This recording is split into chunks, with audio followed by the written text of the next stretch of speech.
사랑하는 기쁨의 교회 성도 여러분, 안녕하세요. 오늘은 다 같이 우리 예레미야 50장 말씀을 함께 묵상하도록 하겠습니다. 제가 여러분들을 위해서 1절부터 10절까지의 말씀을 읽겠습니다. 여호와께서 선지자 예레미야에게 바벨론과 갈대아 사람의 땅에 대하여 하신 말씀이라. 너희는 나라들 가운데에 전파하라, 공포하라, 깃발을 세우라. 숨김이 없이 공포하여 이르라.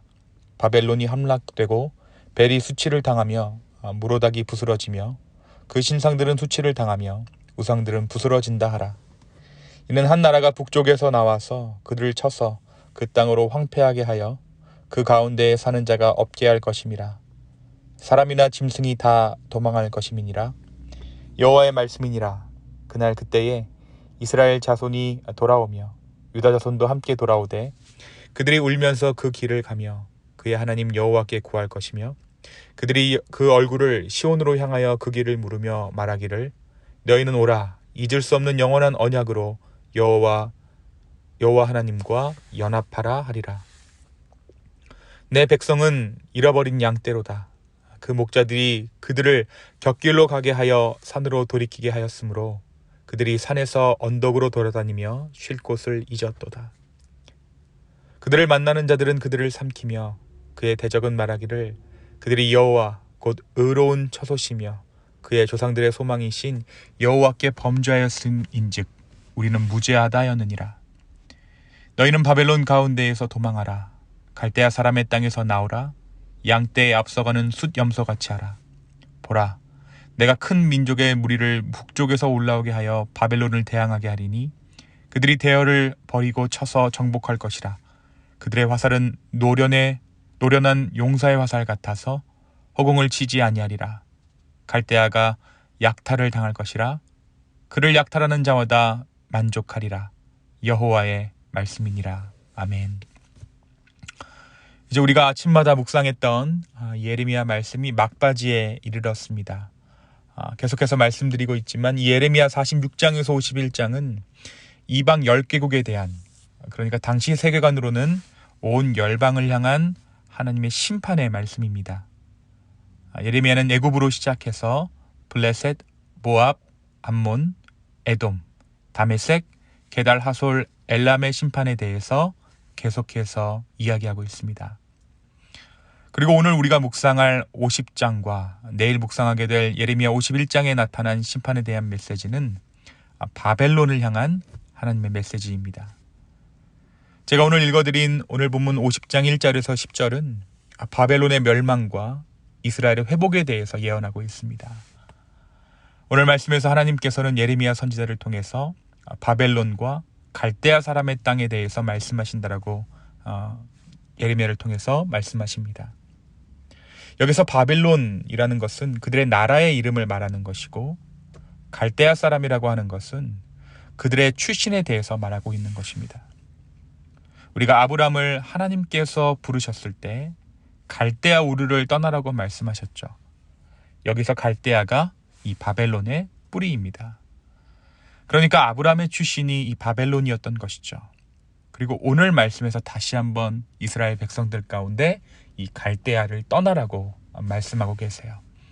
다시 하나님의 백성들을 부르고 계시는 것입니다. 하나님께서는 이 바벨론 사람, 갈대아 사람 아브람을 부르셔서 이스라엘 민족을 이루게 하셨던 것처럼 하나님께서 다시 한번 이스라엘 민족들 가운데 오늘 갈대아를 떠나라고 말씀하신 것은 내가 너희를 다시 나의 백성 삼겠다라는 의미입니다. 하나님께서는 바벨론이 무너질 뿐만 아니라 여러 신상들, 우상들은 물론 벨과 무로덕까지 쓰러질 것이다, 부스러질 것이다 라고 말씀하셨습니다. 그들 역시 우상 숭배로 인해 심판을 받을 것이라는 하나님의 명령이었죠. 그런데 하나님께서는 이들의 멸망을 예고하시면서 유다의 회복에 대해서 말씀하십니다.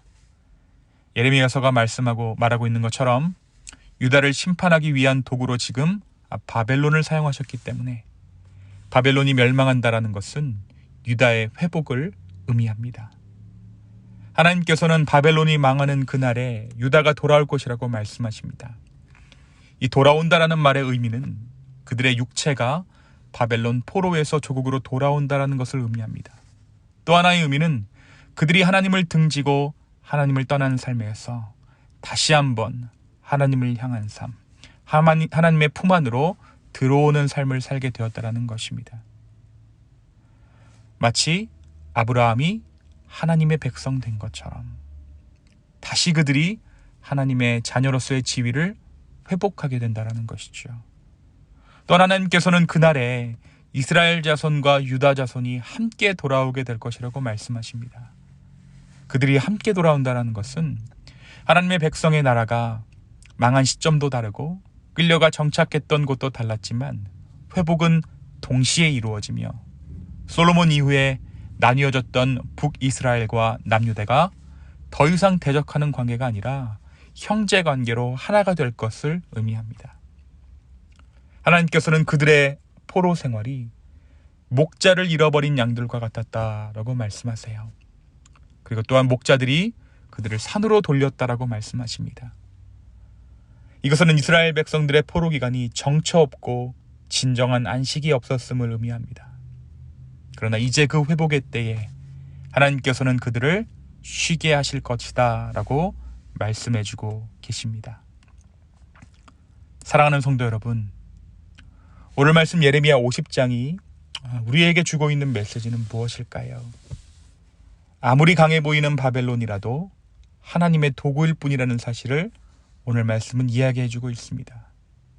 하나님은 바벨론을 사용하셔서 이스라엘을 다루셨어요. 그러나 그들 또한 우상 숭배로 인해서 하나님의 심판을 면할 수는 없었습니다. 온 열방에 대한 주권이 오직 우리 주님께만 있는 것입니다. 이것을 우리의 삶 가운데 적용하면 때로 우리는 인생에 있어서 좋은 날을 경험하기도 합니다. 그리고 그 좋은 날들은 지난 과거의 아픈 기억들을 덮을 정도로 우리를 회복하게 합니다. 그러나 때로 우리는 그 좋은 날들 가운데 우리가 죄인 되었다라는 사실을 망각하게도 합니다. 우리는 끝까지 겸손해야 하지만 우리가 그 겸손을 잃어버릴 때가 있다라는 것이죠. 우리의 오늘 좋은 날들 가운데 지나간 모든 과거의 일들이 잊혀지면서 우리는 다시 한번 교만의 자리 가운데로 우리가 서게 되는 것입니다. 하나님 앞에 형통하기를 원하는 것은, 하나님 앞에 복받기를 구하는 것은 우리가 끝까지 하나님 앞에서 겸손하기를 구하는 것을 의미합니다. 나의 인생의 좋은 날과 그렇지 못한 날의 의미 또한 내가 정하는 것이 아니라 하나님께서 정해주시는 것입니다. 우리는 다만 그 선한 목자 되신 하나님의 인도하심을 따라갈 뿐입니다. 그리고 그 인도하심 가운데 푸른 초장도 만나고 골짜기도 만나게 되는 것이죠. 그리고 우리는 이 인도하심을 따라가는 삶을 형통한 삶이다라고 말할 수 있습니다. 하나님께서 오늘 말씀 가운데 바벨론의 포로로 끌려간 자들을 무엇이라고 말씀하십니까? 그들이 목자를 잃어버렸다라고 말씀하세요. 목자를 잃어버린 양, 목자가 더 이상 인도하지 않는 양의 무리, 그것이 불행이고 그것이 형벌입니다. 주님은 오늘 우리의 삶을 인도하고 계십니다. 그리고 끝까지 우리가 겸손하게 주님의 길을 따라가는 한 우리는 그 안에서 형통의 삶을 누리게 되는 줄로 믿습니다. 그 인도하심을 따라가는 가운데 우리는 좋은 날도 만나고 또 때로는 어두운 날도 만날 것이죠. 그러나 그 기준은 나에게 있는 것이 아니라 하나님께 있는 줄로 믿습니다. 우리에게 목자가 있다라는 사실이 축복이요 형통함이라는 것을 기억했으면 좋겠습니다. 목자를 따라가는 인생, 끝까지 겸손한 인생, 형통한 인생의 하루를 살아가는 저와 여러분의 오늘 하루 되기를 예수님의 이름으로 축원합니다. 이 시간 함께 기도하겠습니다. 주님, 오늘 우리로 하여금 목자를 따라가는 형통한 인생 살게 하여 주십시오. 힘있고 권력 있는 그 무엇을 따라가는 것이 아니라 우리의 목자 되신 주님을 따라가는 정말 겸손한 삶을 살아갈 수 있는 오늘 하루 되기를 주여 간절히 원합니다. 주여 우리를 인도하여 주시옵소서. 주님, 우리의 마음 가운데 여러 가지 소원하고 계획하는 일들이 있습니다. 주님, 그 모든 것들을 아버지 손에 의탁합니다. 주여 우리를 인도하여 주시옵소서. 감사합니다. 이 모든 말씀 살아서 역사하시는 예수님의 이름으로 기도하였습니다. 아멘.